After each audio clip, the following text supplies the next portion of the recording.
Sean. Anytime, Hillary.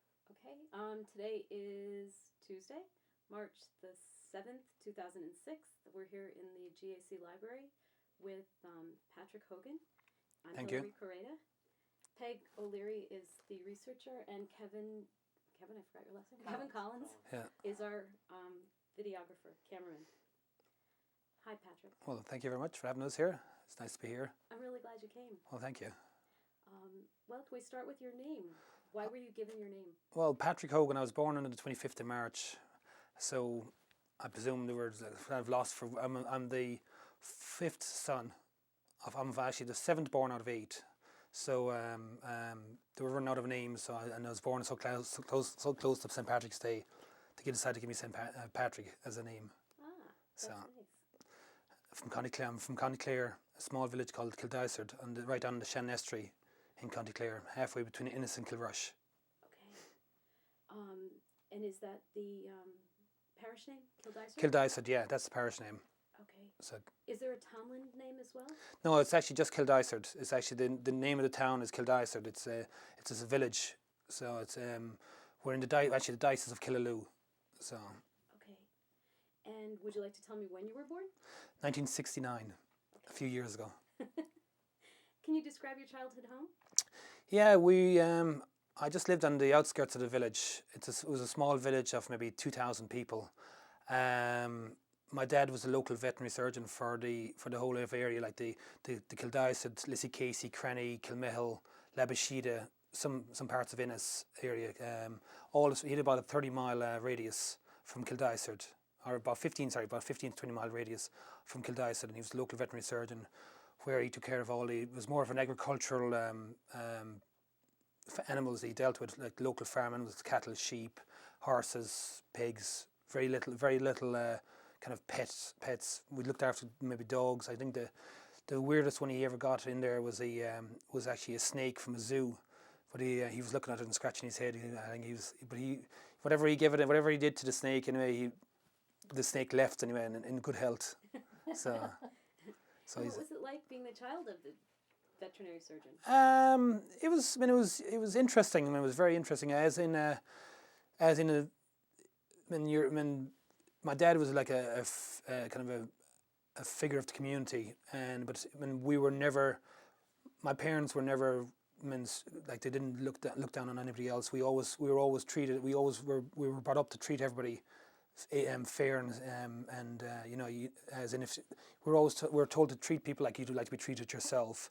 But as in part of my growing up with my dad and stuff like that, it was very unique and very interesting because ever since I was a young child, I remember at 5 and 6 years of age, when we'd go out in the evenings or at night time, going out to all these different, when we call out in emergency cases like cows calving, whatever, he'd bring me with me to open the gates, or with him to open the gates to go into these farms, and we used to go in there, and it was very interesting meeting the different people and listening to their stories and stuff like that over the years. I mean, I'm going back in the early 70s now when I'll be talking about this. And it was great. It was just listening to the people, like, because back then very few people had TVs and stuff like that. And there was one TV station, RTE1, and it just come on at 3:00 in the afternoon, and it would be cut off at 11:00 at night. So so people used to talk, and it was a conversation.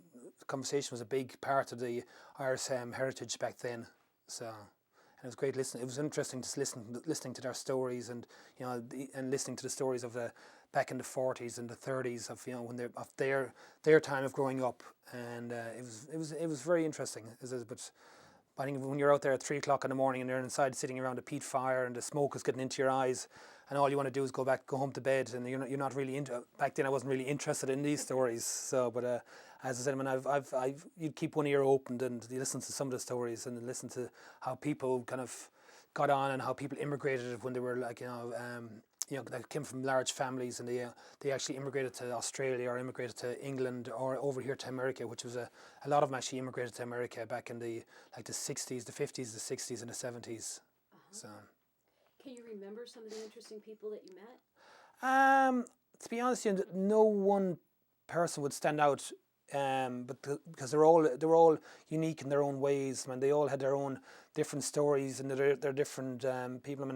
I mean, the one thing I can always remember, and I remember getting a day off school because my dad needed. We were doing a lot of herd testing. It was back then because it was that was a big thing by the Department of Agriculture. They needed to go out and do all all the testing of all the animals on your herd.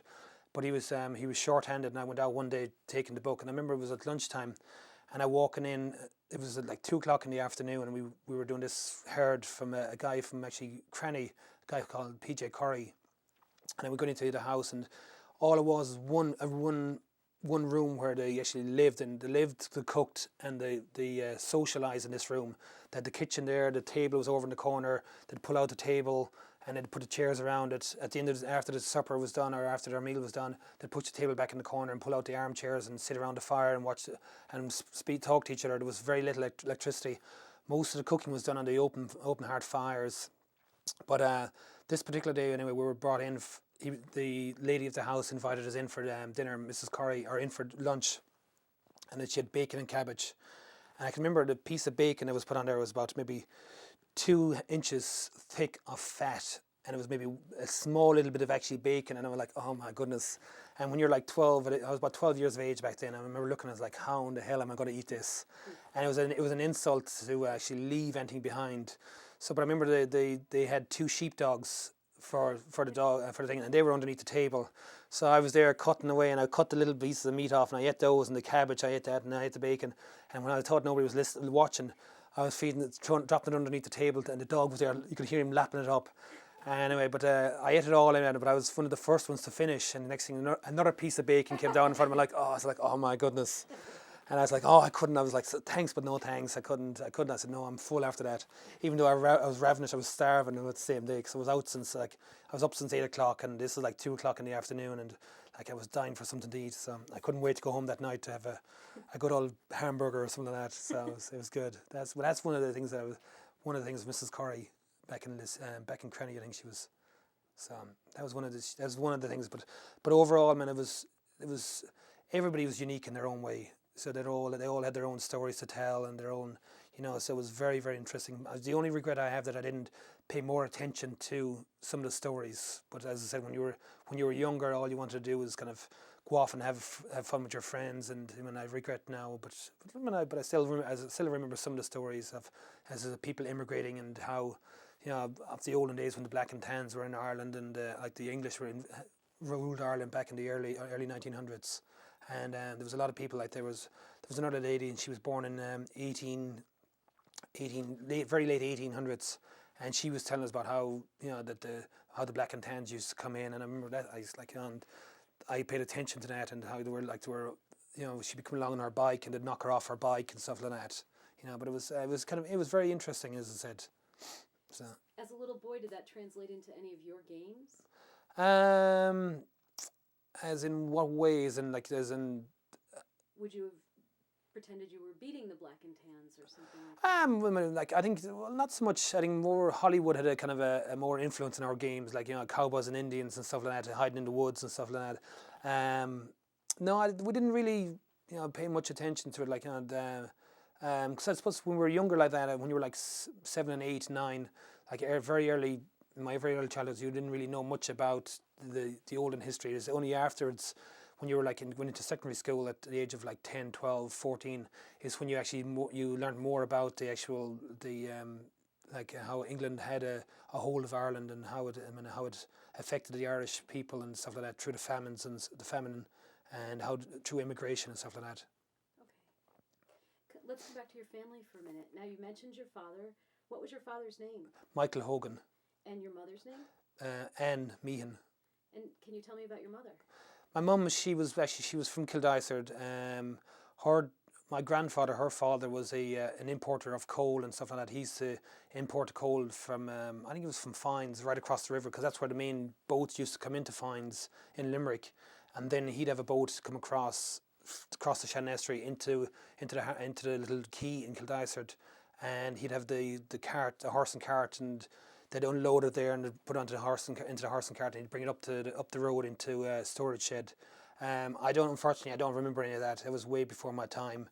And also he had a local hardware village store. It was more where he sold his hardware, meat, his milk, groceries, meals, stuff like that. He sold everything, you name it. It was a kind of a unique little place where everybody went in, and you could get something in there for everything. Like whether you went in for a pint of milk, or went in for feed for your animals, or paint or something like that. He had everything in there, or as I said, a pint of milk.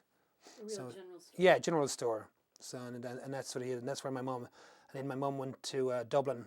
She would join the bank and went up to Dublin, and that's where she met my dad up in Dublin. Is your father from Dublin? No, he's from Limerick, Adair in County Limerick. Ah, okay. So he was in college up there. He went to the veterinary school in Dublin. I see. And that's where they met up there. And you said you have 8? I got 3 sisters and 4 brothers. As I said, I'm the 7th out of 8. And I have a younger brother. So I've got 3 older sisters and 4 other older brothers. Can you just tell me their names? That's a hard question. The oldest is Joseph. He's actually still he took over the my grandfather's shop in Kildysart. He's living at home in Kildysart. He has that store, and he's turned it into a hardware store now. And then there's there's David, who's in Dublin. Mary, she's a nurse in Innis. Greg, he's a farmer. Fionnuala, who's actually I'm not quite sure what Fionnuala is. She's in Kerry. She lives down in Tralee in County Kerry. She's a psychologist. That's what she is. And then there's there's Anya, who lives in Florida, and there's myself, and then Michael, who works for the ESB in Clare. Wow. So most of them stayed in Ireland. Yeah, well, at one stage we were actually in 4 different continents. So I lived in Africa for a while. I had a sister living here. I had a sister in Australia, and there was a few in England and Ireland. So at one stage, but now most of them got a kind of longed to go back home. So most of them went back to Ireland. So there's only 2. Actually, there's only 2 of us living abroad now. This is myself and my sister, who's living in Florida. Okay. So traveling people. Yeah. So well. All right. Well, can you talk about what the sky and the area looked like where you grew up? It was very rural. It was a very rural community. We had our house we were just outside the village. We were about a quarter of a mile outside the village, and we were surrounded by fields. We had our house, and the cemetery was just actually we overlooked the cemetery.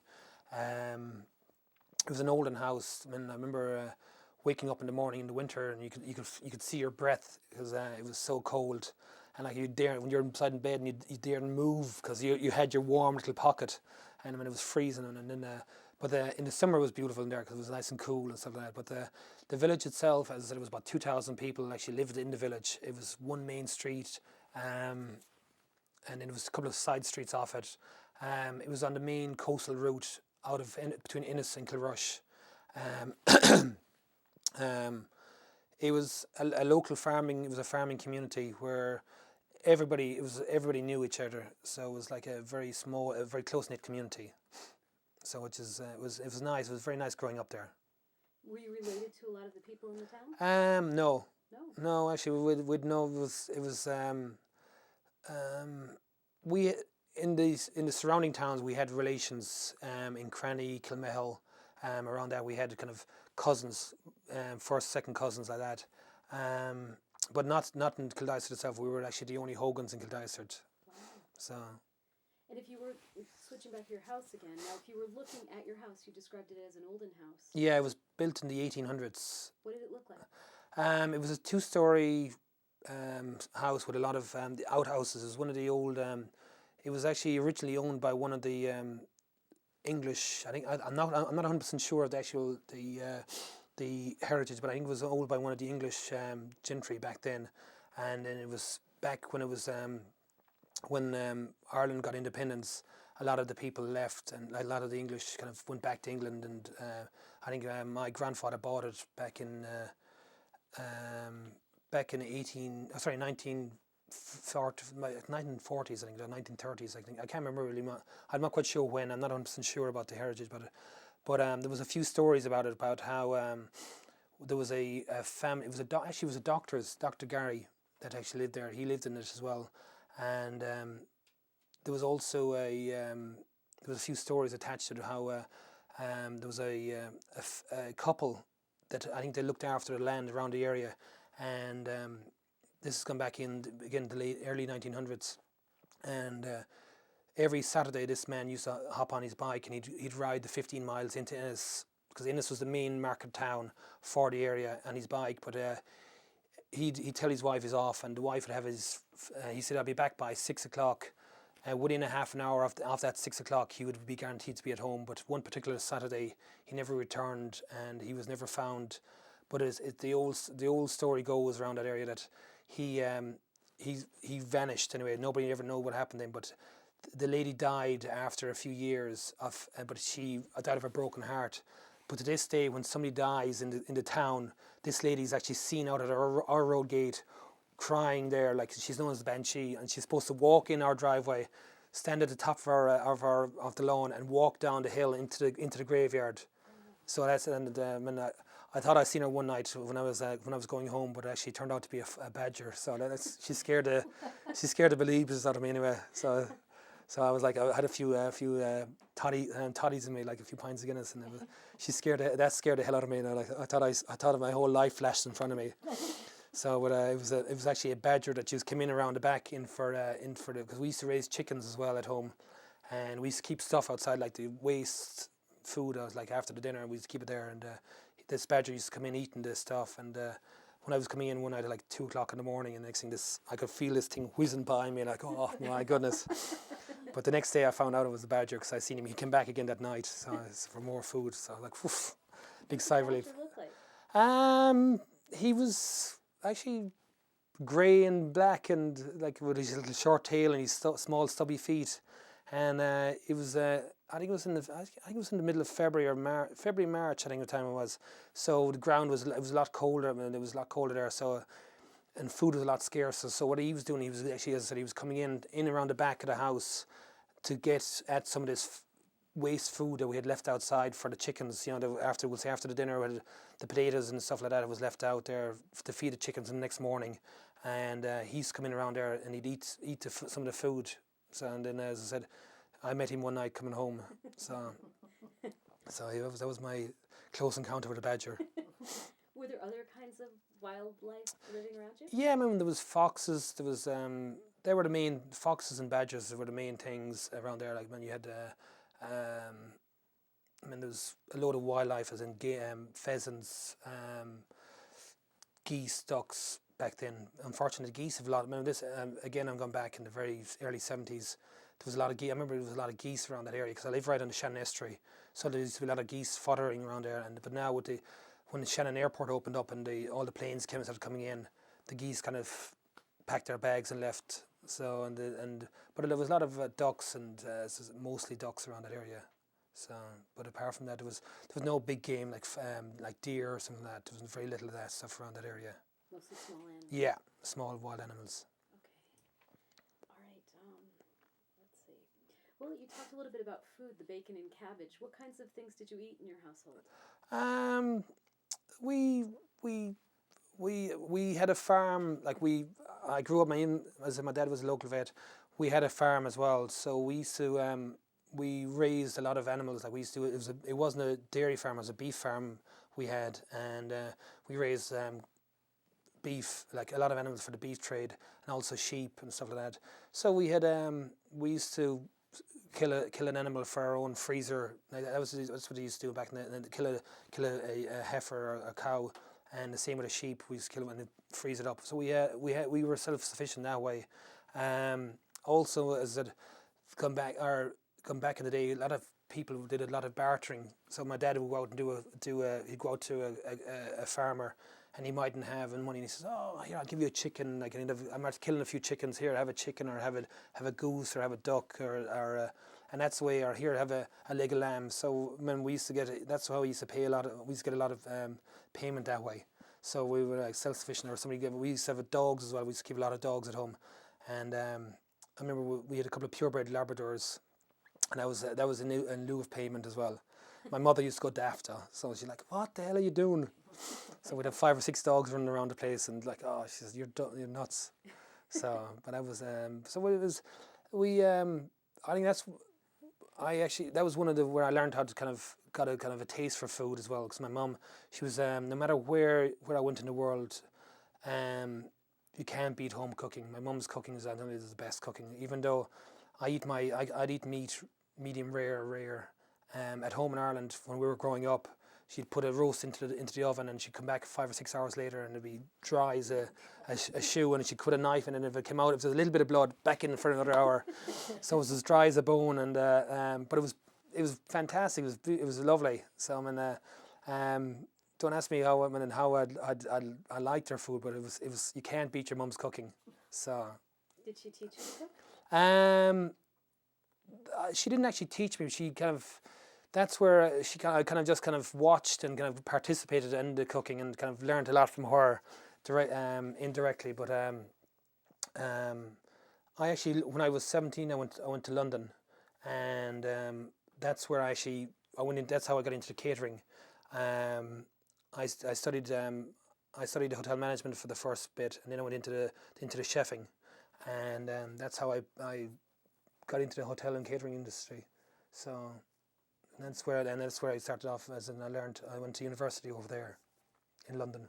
And was it a university that taught how to be a chef? Yeah, okay. It was not the university. It was the university I went to actually did hotel management, but it was a college for higher education, where I learned how to cook in the chefing. So that's where they did it was a City and Guilds.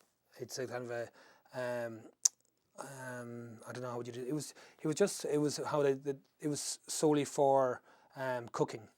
So over there, and then, as I said, then I went into the hotel management as well on top of that in the university. Okay. So that's how I learned all to do. Okay, I'll come back to that in a minute. Okay. If you were sick when you were home, were there any particular remedies that your mother would make for you? Well, there was a few times, especially when we were younger, Friday was a very good day to get sick, because when you wouldn't have homework for the weekend. So and if you knew there was kind of some tests coming up, you always got up in the morning oh, I don't feel well. So I can always remember there was a bottle of milk and magnesia. It was a white liquid stuff, and I'm telling you, it tasted pretty nasty. So and just the sight of that either cured you, or and if you're really, if you were sick, you actually took it, and hopefully it would make you better. But if you were just hoaxing it, you prefer to go to school and take the exam, but rather than take the spoonful of milk and magnesia. Otherwise, there was just the usual medicine. But I remember there was a gentleman that lived next door to me. He lived actually just down the road from me, and he was one of these guys. I spent my youth. I spent a lot of time when I was younger down with him. His name was Josie Clancy, and he lived right at the bridge. And he was a guy that lived on his own all his life. He was self-sufficient. He didn't have any running water, no electricity in his house, but he was a great storyteller, and he used to tell us stories about different things, and likewise about the story about the badger. And I think that's why it scared the hell out of me when the badger went flying. He used to tell us ghost stories and all this, and sure he'd had the hair in the back of your neck standing up. But we always went back down for more. Don't ask us why. But likewise, where we lived, the lighting used to stop just halfway down our road between the village and our gate.